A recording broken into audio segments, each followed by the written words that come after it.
علی پرویز ملک صاحب، مجھے پتہ ہے کہ آج آپ کا بڑا مصروف دن ہے، بہت سی میٹنگز ہو رہی ہیں، آپ اس میں سے ٹائم نکال کے لائے، بہت شکریہ۔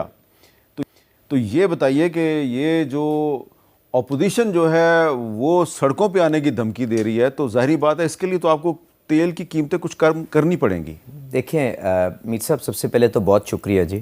میرے خیال سے جو آج خطے کی صورتحال بنی ہوئی ہے، اللہ تعالیٰ خیر خیریت رکھے اور یہ معاملہ جو ہے صلح صفائی کی طرف جائے، اسی میں اسلامک امہ کی بھی، اس خطے کی بھی، اور اب تو دنیا کی بھی اس میں ہی بہتری ہے، کیونکہ جو توانائی کی قیمتوں کے اندر جو بڑھاوا، اور اس کے بعد آپ کھاد کی قیمت کے اندر، کیمیکلز کی قیمت کے اندر، ہر چیز کے اندر جو آپ بڑھاوا دیکھ رہے ہیں، مجھے تو خدشہ یہ ہے کہ اگر ہم نے ریاست کو ایک ذمہ دار انداز کے اندر آگے لے کے نہ چلے، اپنے درمیان اتحاد اور اتفاق قائم نہ کیا حقائق کی بنا کے اوپر، تو کہیں ہم کوئی ایسا نقصان نہ خدا نخواستہ کر بیٹھے جس کے اوپر ہم سب کو بعد میں افسوس ہو۔ اور میں تو جو صورتحال دیکھ رہا ہوں اس کے اندر میرے خیال سے بہت سے ممالک ہیں، وہ اپنا بے پناہ نقصان کر جائیں گے۔ تو اس پس منظر کے ساتھ شہباز شریف صاحب کی ہدایت کے اوپر ہم نے اچھی نیت کے ساتھ ہر وزرائے اعلیٰ کے پاس اور ان کی کابینہ کے ساتھ حقائق جا کے پیش کیے، بے پناہ بیٹھکیں ہوئیں۔ آصف علی زرداری صاحب پریزیڈنٹ آف پاکستان، انہوں نے پریزیڈنٹ ہاؤس میں بیٹھک کی، اس کے بعد پرائم منسٹر صاحب نے کی، عسکری قیادت بیٹھی، سارے جو حقائق ہیں۔ اس تقریر سے پہلے بیرسٹر گوہر صاحب کی، میں ان کی عزت کرتا ہوں، بھائی ہے ہمارے، آج بھی میں نے ان کے ساتھ بیٹھ کے گپ بھی لگائی، دکھایا، میں نے سارے حقائق پیش کیے تھے، اور ان کو دیکھتے ہوئے وزیر اعلیٰ کے پی، میں ان کا شکر گزار ہوں، سہیل آفریدی صاحب، انہوں نے پوری طرح سے اتفاق کیا تھا جن اقدامات اور جن فیصلوں کے اوپر آپ عمل ہوتا ہوا دیکھ رہے ہیں، جس میں پرائس ٹرانسمیشن بھی تیل کی، کیونکہ بین الاقوامی منڈی میں اگر بڑھ گئی ہے تو حامد صاحب میرے پاس تو اس کا کوئی زیادہ کوئی گدڑ سنگی نہیں ہے نا، وہ تو 80-90% جو ہے وہ میں توانائی باہر سے منگواتا ہوں، جو قیمت ہے اسی پہ دوں گا۔ اس کے بعد آپ نے کیا کمزور طبقے کو کس طرح سے سبسڈی دینی ہے، اس میں صوبائی حکومت بھی اپنا حصہ ڈال رہی ہے، وفاقی حکومت بھی حصہ ڈال رہی ہے۔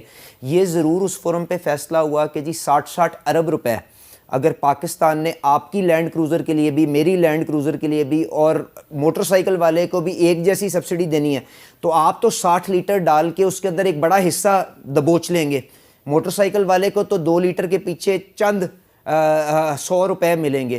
تو یہ فیصلہ کیا گیا کہ جو صاحب حیثیت لوگ ہیں، آپ کے جیسے، میرے جیسے، جن کو اس ملک نے بے پناہ عزت دی ہے، مقام دی ہے، وہ اپنا بوجھ اس مشکل وقت میں خود اٹھائیں، اور ہم جو کمزور طبقات ہیں ان کو تحفظ دینے کی کوشش کریں، اور ایک بھرپور پرائم منسٹر کا ٹارگیٹڈ سبسڈی پروگرام بنا جس کے اوپر اب عمل ہو رہا ہے۔ اب جو بیرسٹر گوہر صاحب نے بات کی، اس میں 2-3 انہوں نے باتیں کی، اور میں دونوں کا آپ کو جواب دیتا تھا، اور ایک کا مجھے بعد میں افسوس بھی ہوا، کیونکہ میری طبیعت نہیں ہے، نہ میں نے اپنے بڑوں سے اس قسم کی گفتگو سیکھی ہے۔ جو 80 روپے پر لیٹر جو P D L I M F کے ساتھ بجٹ کے ٹائم پہ طے ہوا تھا، اس کو شفٹ کیا گیا اور پیٹرول کے اوپر، ڈیزل کے اوپر 0 کر دیا گیا، اس کے اوپر 160 روپے کر دیا گیا، اور behind the scenes I M F کے ساتھ یہ گفتگو شروع ہوئی کہ جی یہ اتنا بڑا شوکار ہے، آپ اس کے اندر کوئی ہمیں تھوڑی سی ریلیکسیشن دیں۔ تو جب تک وہ نہیں تھی تو ہم نے وہ 2002 والا کام نہیں کیا کہ ہم نوٹ چھاپ کے اپنے خسارے بڑھا کے ملک کو دیوالیہ پن کی طرف لے جائیں، ہم نے قیمت اناؤنس کی۔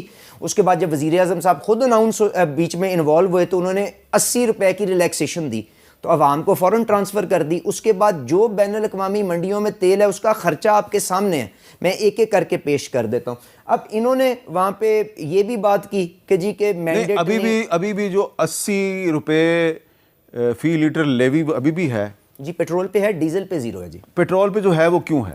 سر دیکھیں اس میں حامد صاحب، اس کا کوئی تعلق نہیں انٹرنیشنل مارکیٹ سے؟ نہیں، بالکل نہیں ہے، بالکل نہیں ہے۔ دیکھیں حامد صاحب، آپ نے جب یہ بجٹ بنایا تھا تو آپ نے آئی ایم ایف کی اور باقی جو بین الاقوامی ادارے ہیں ان کی مشاورت کے ساتھ بنایا تھا کہ میں اپنا خسارہ کو قابو پانے کے لیے میں یہ ریونیو میجر لوں گا۔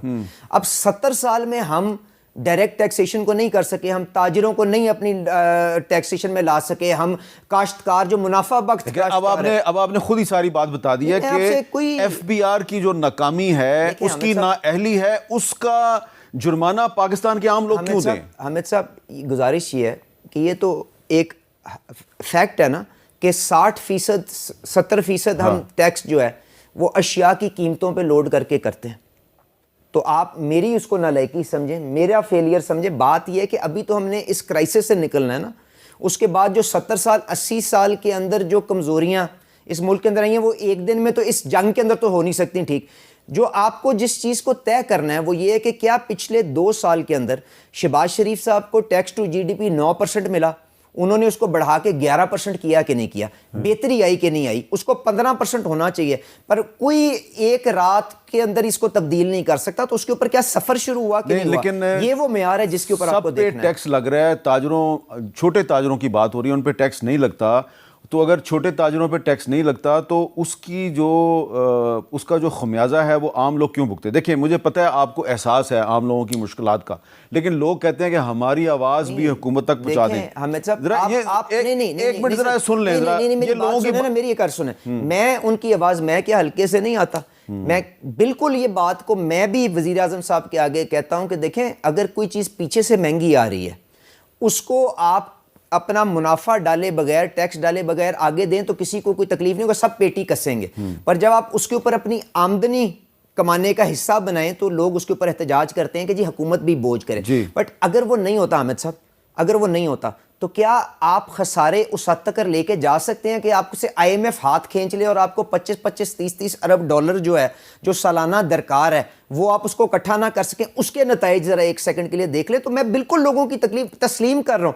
میں کہتا ہوں کسی کی اور غلطی نہیں, میری کمزوری ہے, مجھے اس کا احتساب اس جنگ کے اندر نہ کریے. صرف اتنی گزارش ہے, جنگ سے میں گزر جاؤں تو جو ہم نے 80 سال میں ناکامیاں ساری میرے ذمہ ڈال کے ٹھیک کر دیجیے گا. لیکن وہ ڈونلڈ ٹرمپ ہے جس کو ہم نے نوبل پیس پرائز کے لیے 2 دفعہ نامینیٹ کیا, وہ تو یہ جنگ کا خاتمہ نہیں چاہتا. لیکن میں چاہتا ہوں کہ لوگوں کی بات پھر بھی آپ تک پہنچ جائے. ذرا سنا دیں جی لوگ جو ہیں انہوں نے خاص طور پہ کیا کہا ہے علی پرویز ملک صاحب کے لیے. پٹرول اتنا مہنگا ہو گیا, ساری عوام دی چیخ نکل گئی ہے. مجھے ایسے لگتا ہے کہ منتھ کے اینڈ پہ جو ہے نا میری ساری سیلری جو ہے وہ پیٹرول میں چلی جائے گی. پر میں آفس میں کام کرتی ہوں, میرا گھر سے آفس کا ڈسٹنس 20 کلومیٹر ہے.